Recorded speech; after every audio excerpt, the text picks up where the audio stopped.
नमस्कार साथियों, एक बार फिर से आप सभी के सामने हाजिर हूँ मैं इंडियन आर्मी एग्ज़ाम 2023 के महत्वपूर्ण प्रश्नों के साथ।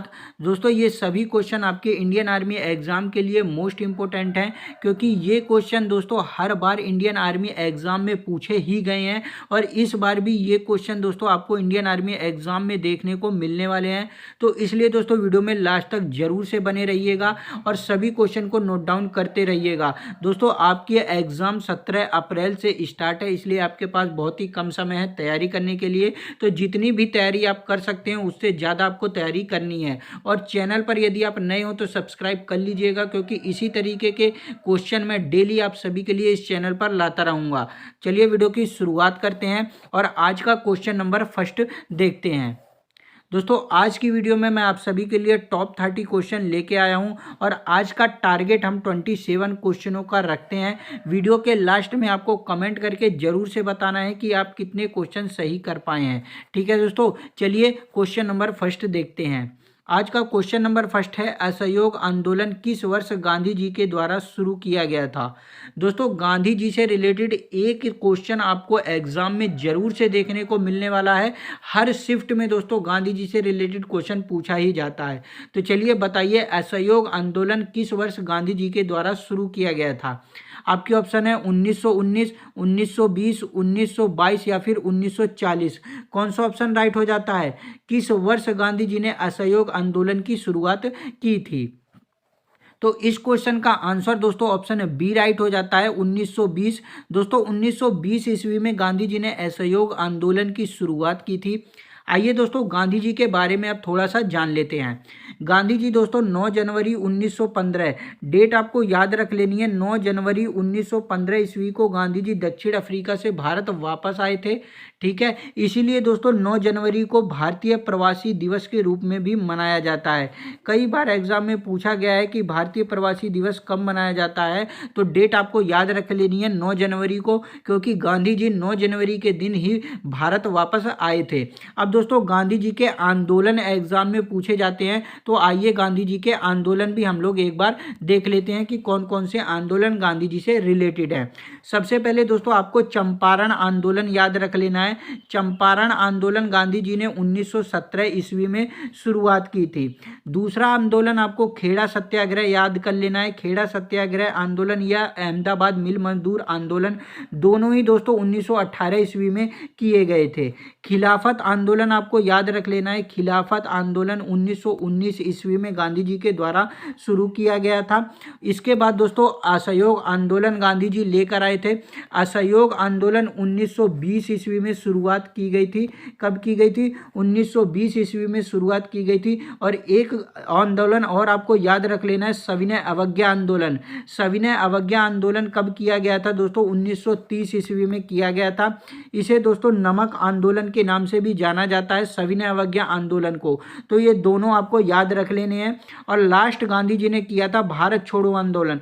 कई बार एग्जाम में पूछा गया है भारत छोड़ो आंदोलन, तो इसलिए इसको याद रख लेना है। 1942 ईस्वी में गांधी जी ने भारत छोड़ो आंदोलन किया था।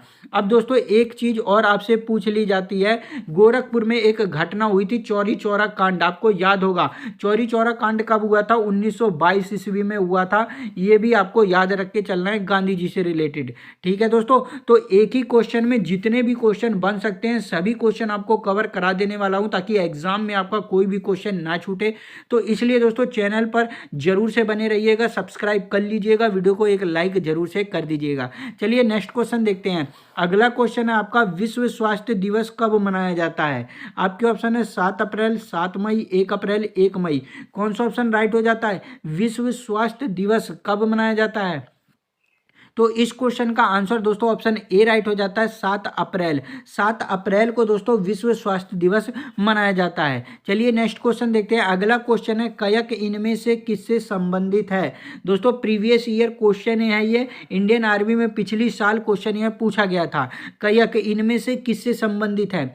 आपके ऑप्शन है आदिवासी उपकरण, नाव, समुद्री जहाज या फिर हथियार। कौन सा ऑप्शन राइट हो जाता है? तो दोस्तों इस क्वेश्चन का आंसर ऑप्शन बी राइट हो जाता है, नाव। दोस्तों नाव से संबंधित है कयक। चलिए नेक्स्ट क्वेश्चन देखते हैं। अगला क्वेश्चन है आपका, नासिक किस नदी के तट पर स्थित है?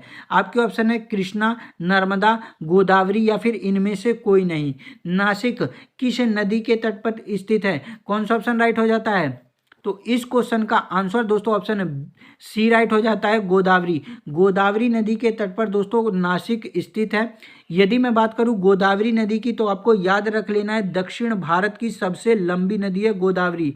क्या है दोस्तों? दक्षिण भारत की सबसे लंबी नदी है गोदावरी।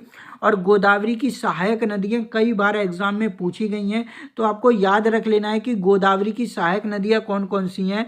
नोट डाउन कर लीजिएगा, प्राणहिता दोस्तों, प्राणहिता और मंजरा,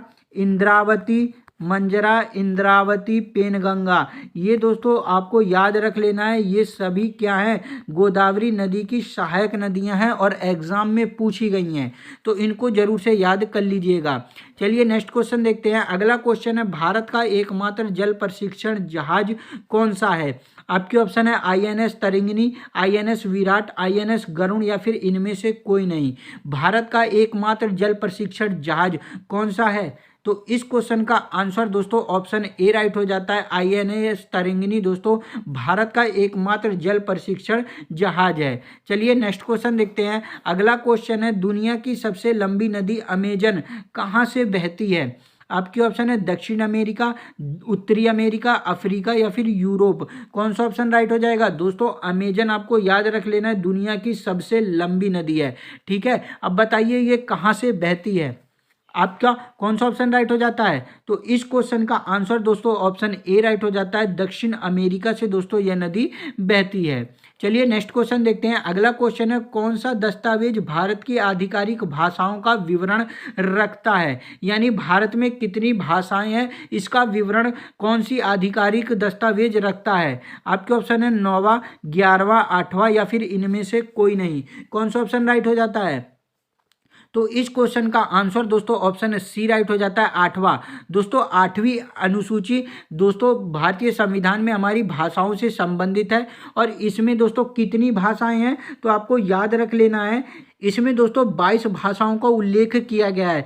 कितनी भाषाओं का उल्लेख किया गया है? 22 भाषाओं का उल्लेख किया गया है 8वीं अनुसूची में।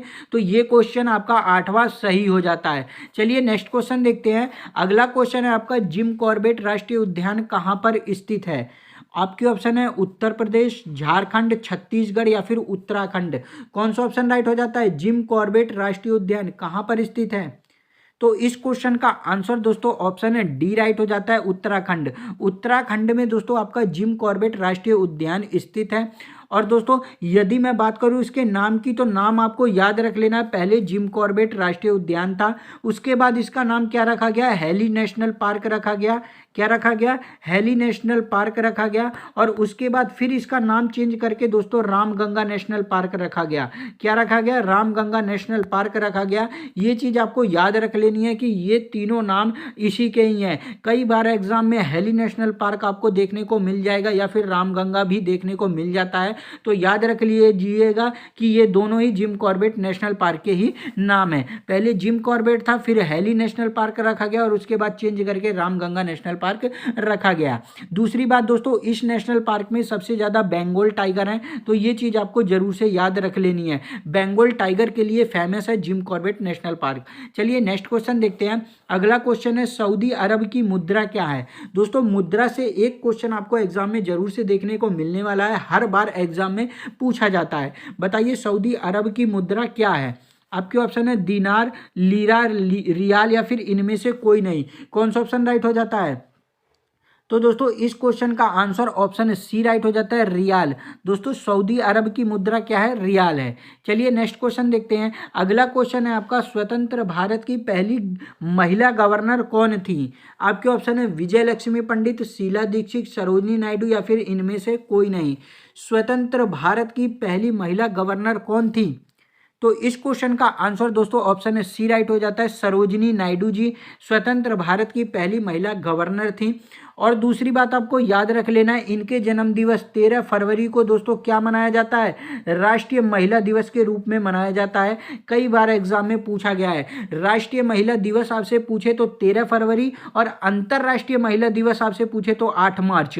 ये चीज आपको याद रख लेना है, दोनों में कंफ्यूज नहीं होना है। ये है अंतरराष्ट्रीय महिला दिवस और ये है राष्ट्रीय महिला दिवस। ठीक है दोस्तों, चलिए नेक्स्ट क्वेश्चन देखते हैं। अगला क्वेश्चन है आपका, गाइड पुस्तक के लेखक कौन है? आपके ऑप्शन है वीएस नायपाल, आर.के. नारायण, रविंद्रनाथ टैगोर या फिर चार्ल्स डिकेंस। कौन सा ऑप्शन राइट हो जाता है? गाइड पुस्तक के लेखक कौन है? तो इस क्वेश्चन का आंसर दोस्तों ऑप्शन बी राइट हो जाता है, आर.के. नारायण। दोस्तों आर.के. नारायण की पुस्तक है गाइड, ये चीज आपको याद रख लेनी है। अब दोस्तों इसमें रविंद्रनाथ टैगोर का नाम आया तो आपको बता दूं 1912 ईस्वी में रविंद्रनाथ टैगोर को दोस्तों नोबेल पुरस्कार मिल चुका है, यानी भारत के पहले व्यक्ति हैं जिन्हें नोबेल पुरस्कार इन्हें मिला था। पहले व्यक्ति थे जिन्हें नोबेल पुरस्कार मिला था। और किस क्षेत्र में मिला था आपको याद रख लेना, साहित्य के क्षेत्र में मिला था।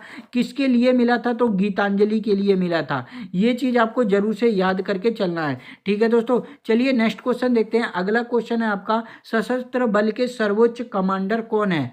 आपके ऑप्शन है सेना कमांडर, प्रधानमंत्री, रक्षा मंत्री या फिर राष्ट्रपति। सशस्त्र बल के सर्वोच्च कमांडर कौन होता है?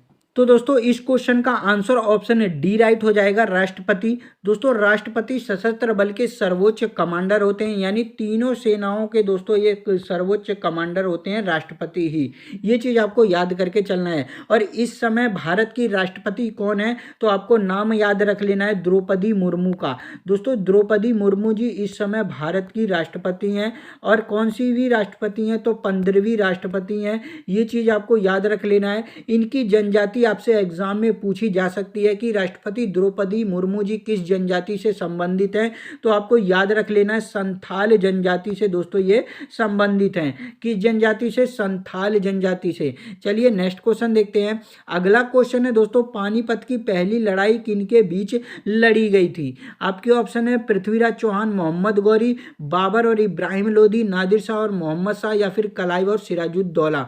कौन सा ऑप्शन राइट हो जाता है? दोस्तों यदि अभी तक आपको वीडियो अच्छी लग रही है तो वीडियो को एक लाइक जरूर से कर दीजिए, अपने सभी फ्रेंड्स में शेयर कर दीजिए और चैनल पर नहीं हो तो सब्सक्राइब जरूर से कर लीजिएगा, क्योंकि इसी तरीके के मोस्ट इंपोर्टेंट क्वेश्चन मैं डेली आपको इस चैनल पर लेकर आता रहूंगा। और दोस्तों एक एक क्वेश्चन के साथ आपके लिए 3-3, 4-4 क्वेश्चन मैं कवर करा दे रहा हूं, तो दोस्तों आपका एक लाइक जरूर से बनता है। चलिए इसका आंसर बताइए, कौन सा आंसर इसका राइट हो जाता है? पानीपत की पहली लड़ाई किनके बीच लड़ी गई थी? यदि दोस्तों मैं बात करूं पानीपत की पहली लड़ाई की, तो आपको याद रख लेना है 21 अप्रैल। क्या दोस्तों? 21 अप्रैल 1526 ईस्वी में पानीपत की पहली लड़ाई लड़ी गई थी। किनके बीच? बाबर और इब्राहिम लोदी। आपका ऑप्शन है बी राइट हो जाता है, बाबर और इब्राहिम लोदी के बीच में यह युद्ध लड़ा गया था। और इसे जीता किसने था? तो बाबर ने इस युद्ध को जीता था। किसने जीता था? बाबर ने इस युद्ध को जीता था। और इसी युद्ध से दोस्तों कहा जाता है कि दिल्ली सल्तनत का काल समाप्त हुआ था, यानी दिल्ली सल्तनत काल का शासन इसी युद्ध के बाद समाप्त हो गया था। क्योंकि दोस्तों दिल्ली सल्तनत का अंतिम वंश था, अंतिम मतलब वंश था लोधी वंश, और लोधी वंश का अंतिम राजा था इब्राहिम लोधी। और इब्राहिम लोधी को बाबर ने पानीपत के युद्ध में हरा दिया था, जिसके बाद से दोस्तों क्या बोलते हैं, दिल्ली सल्तनत का काल खत्म हो गया था। ठीक है, ये चीज भी आपको याद रख लेनी है। चलिए नेक्स्ट क्वेश्चन देखते हैं। अगला क्वेश्चन है दोस्तों, मलेरिया किसके कारण होता है? आपके ऑप्शन है जीवाणु, प्रोटोजोआ, वायरस या फिर कवक। कौन सा ऑप्शन राइट हो जाता है? मलेरिया किसके कारण होता है? आपका ऑप्शन दोस्तों बी राइट हो जाता है, प्रोटोजोआ। प्रोटोजोआ के कारण दोस्तों मलेरिया होता है। और आपको याद रख लेना है मच्छर के काटने से मलेरिया रोग होता है। चलिए नेक्स्ट क्वेश्चन देखते हैं। अगला क्वेश्चन है, बांझ विरोधी विटामिन का नाम बताइए, यानी किस विटामिन की कमी के कारण बांझपन होता है? आपके ऑप्शन है vitamin E, vitamin A, vitamin के, विटामिन डी। कौन सा ऑप्शन राइट हो जाता है? तो इस क्वेश्चन का आंसर दोस्तों ऑप्शन ए राइट हो जाता है, विटामिन ई।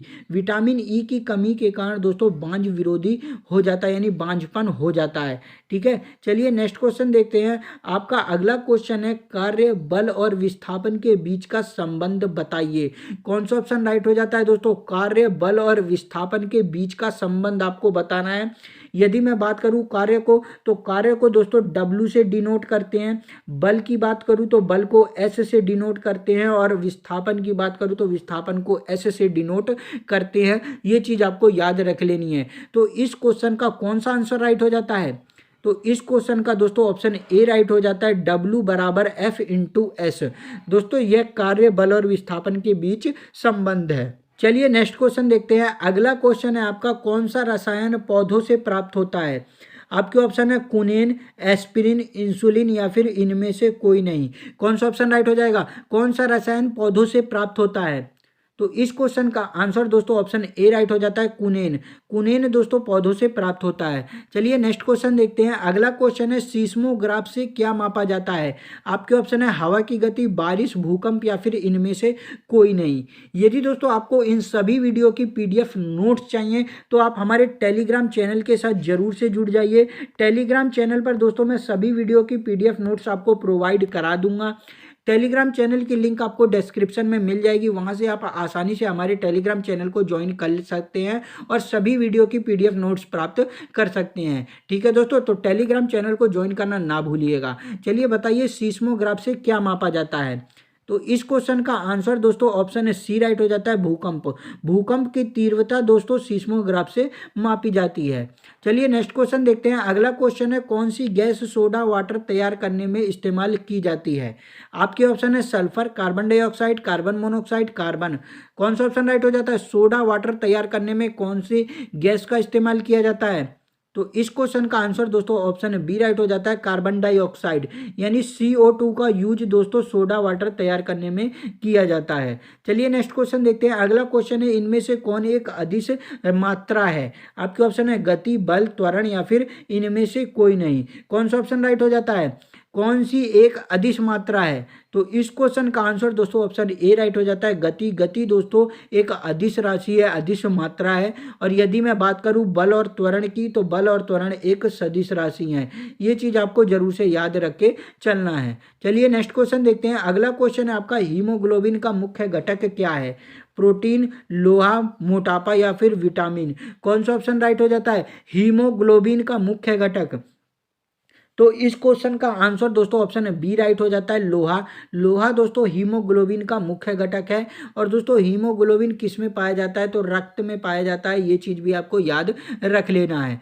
अगला क्वेश्चन है दोस्तों, एक जीव की संरचनात्मक और कार्यात्मक इकाई को क्या कहा जाता है? आपके ऑप्शन है ऊतक, कोशिका, अंग या फिर अंग प्रणाली। कौन सा ऑप्शन राइट हो जाता है? एक जीव की संरचनात्मक और कार्यात्मक इकाई को क्या कहा जाता है?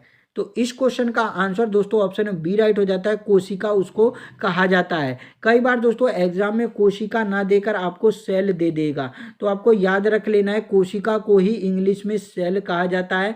ये एग्जाम में दोस्तों इस तरीके से लिखा जाता है, सेल। ठीक है, तो कोशिका और सेल दोनों एक ही चीज है, ये आपको जरूर से याद रख लेना है। दोनों में से कोई एक नाम आपको देखने को मिल सकता है। चलिए नेक्स्ट क्वेश्चन देखते हैं। अगला क्वेश्चन है आपका, मानव शरीर में रक्त किस में शुद्ध होता है? आपके ऑप्शन है दिल, गुर्दा, फेफड़े या फिर जिगर। किस में दोस्तों रक्त शुद्ध होता है?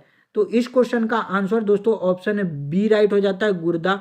दोस्तों गुर्दे में रक्त शुद्ध किया जाता है। चलिए नेक्स्ट क्वेश्चन देखते हैं। अगला क्वेश्चन है, किन गैसों की उपस्थिति के कारण अम्ल वर्षा होती है? अम्ल वर्षा किन गैसों की उपस्थिति के कारण होती है?